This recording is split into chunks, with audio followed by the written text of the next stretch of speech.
bilan turaman. Nahor nashta yo, nahor nashta. Qo'limda igna yo'q, tizzamda kashta yo, tizzamda kashta.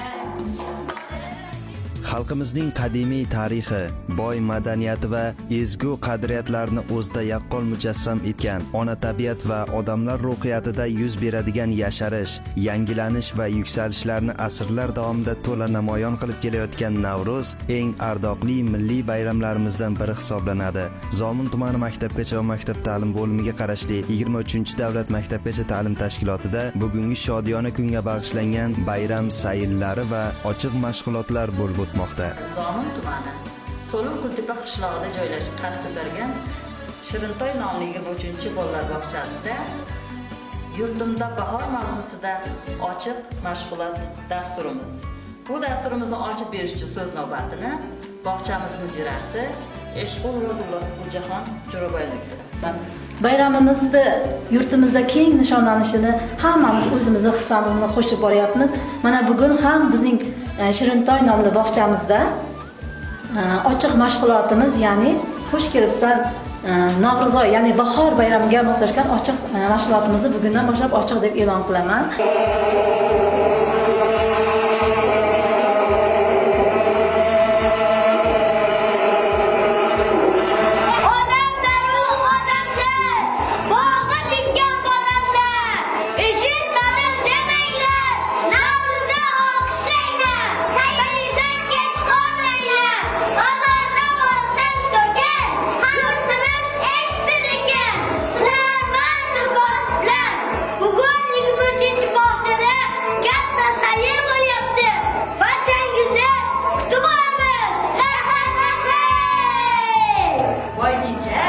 Ko'klamoyning ilk elchisi hisoblanadi bolajonlar.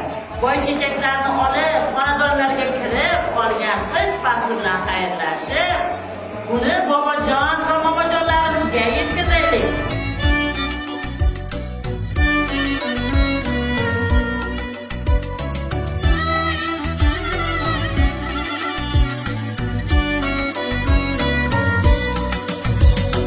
Faslinam bahor bo'ldi, ketibon zimistonlar.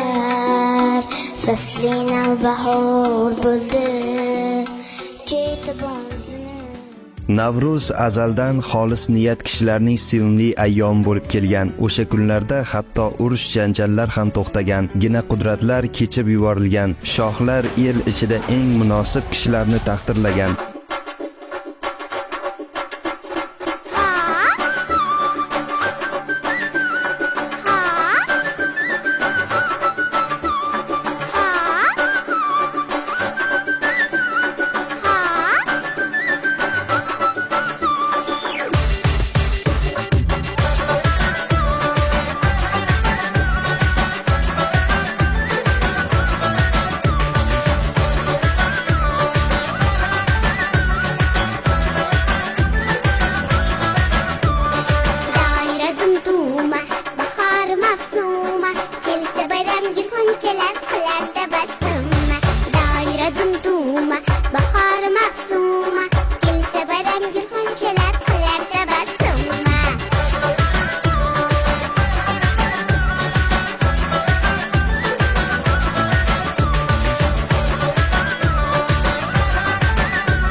Navro'zning qachon va qayerda vujudga kelganligini aniq ko'rsatish qiyin bo'lsa-da, shuni aytish mumkinki, bu bayram dono kishilar tomonidan kashf qilingan. Chunki Navro'zning dunyoga kelishi chuqur ilmiy asoslangan koinot va tabiat qonunlari, ya'ni quyoshning qamal burjiga kirishi, tun va kunning tenglashuvi, kunduzning uzaya boshlashi, tabiatda jonlanishning boshlanishi bilan bog'liq. Bo'lib o'tgan ochiq mashg'ulotimizdan maqsad bahorning boshlanishi, milliy laparlar, qo'shiqlarimiz, raqs va milliy o'yinlarimiz bilan tanishtirish.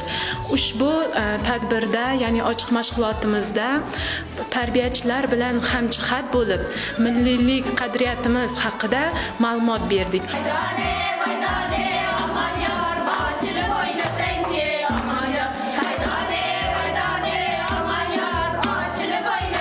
Musiqa folklori milliy madaniyatimizning muhim bo'lagi, xalqimizning turmush tarzi va ijtimoiy hayotining o'ziga xos ko'rinishi bo'lib hisoblanadi. Milliy musiqa folklori ming yillar davomida xalqimizning kundalik hayoti va ertangi kuni orzu-umidlari, intilishlarni aks ettirib kelgan hamda umumiy milliy madaniyat rivojida muhim o'rin egallagan.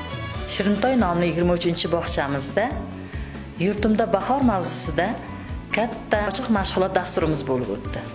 Bu mashg'ulot dasturimizdan bolalarning kayfiyatlari nihoyatda ko'tarildi. Ular juda ham xursand, shu jumladan xodimlar ham. Buning zamirida nihoyatda mashaqqatli mehnat yotibdi. Navruz elimizning murod va maqsadini kuylagan, yurtimizning orom va osoyishini o'ylagan, butun borliq munavvar aylagan, bag'riga benihoya ezgu muhabbat joylagan, yomonliklar yo'lini boylagan, yaxshiliklardan doston so'ylagan, barchani birday siylagan bayramdir bu. Dostonbek Bahromov Zomin tumanidan maxsus tayyorladi.